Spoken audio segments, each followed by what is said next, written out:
Noi crediamo che i costi della politica siano davvero troppi e per questo da tempo abbiamo presentato una serie di proposte di legge che finora in Parlamento mai nessuno ha voluto accettare, ma che ora sono all'attenzione dell'opinione pubblica e delle istituzioni solo perché Berlusconi l'altro giorno se ne è uscito dicendo dobbiamo ridurre il numero dei parlamentari, come se fosse una novità e che come se l'avesse detto lui, avesse trovato lui una soluzione del genere.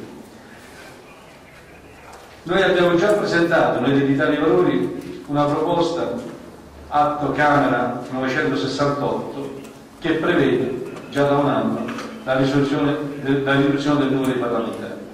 Avevamo presentato anche, con l'atto Camera 1990, una proposta di abolizione delle province. Abbiamo presentato anche, con l'atto Camera sempre 1968, una riduzione dei componenti dei consigli e delle giunte regionali. Abbiamo anche presentato con diversi disegni di legge riguardanti la soppressione delle comunità montane, la riduzione del numero dei componenti dei consigli e delle giunte comunali e provinciali, la riduzione dei componenti degli organi di società a partecipazione pubblica, la riduzione dei rimborsi elettorali. Pacchetto di proposte che ha come compito la riduzione dei costi della politica e la messa in trasparenza dei costi della politica e della gestione della politica. Oggi abbiamo messo a disposizione delle altre forze politiche, dei parlamentari, dell'opposizione, la nostra proposta di mozione di sfiducia. È ovvio che la mozione, per avere la possibilità di essere discussa in aula, ha necessità di avere il 10% del numero dei parlamentari. Quindi abbiamo bisogno di un numero maggiore di parlamentari rispetto a quelli che abbiamo noi dell'Italia dei Valori.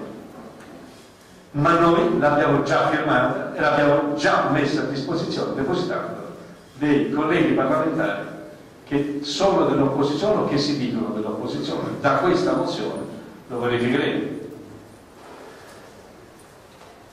Qualcuno dice che è una mozione che non andava fatta, non andrebbe fatta perché non c'è la maggioranza di parlamentari dell'opposizione in aula. Ma se la maggioranza fosse dell'opposizione non ci sarebbe più Berlusconi.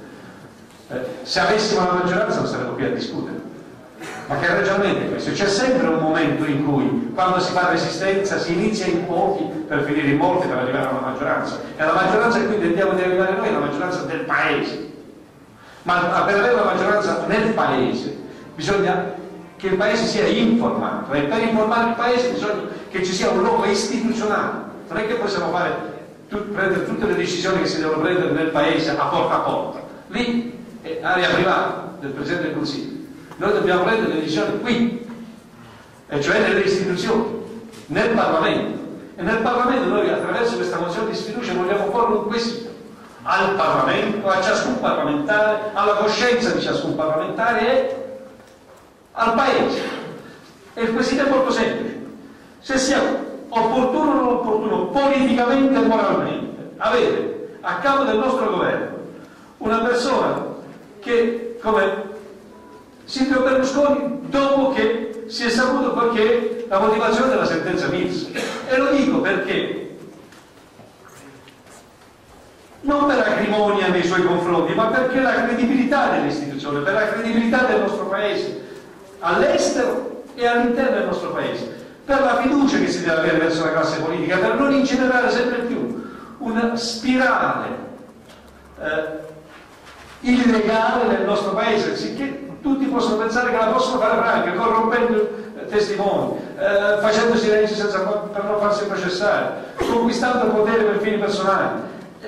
È un modello di Paese che noi non vogliamo sottoporre all'attenzione del Parlamento, affinché ciascun parlamentare, in uno scatto di orgoglio e di dignità, si interroga e si guarda allo specchio, se si sente di dare la fiducia a questo, e comunque ci mette la sua faccia nell'alzare la mano, non alzare.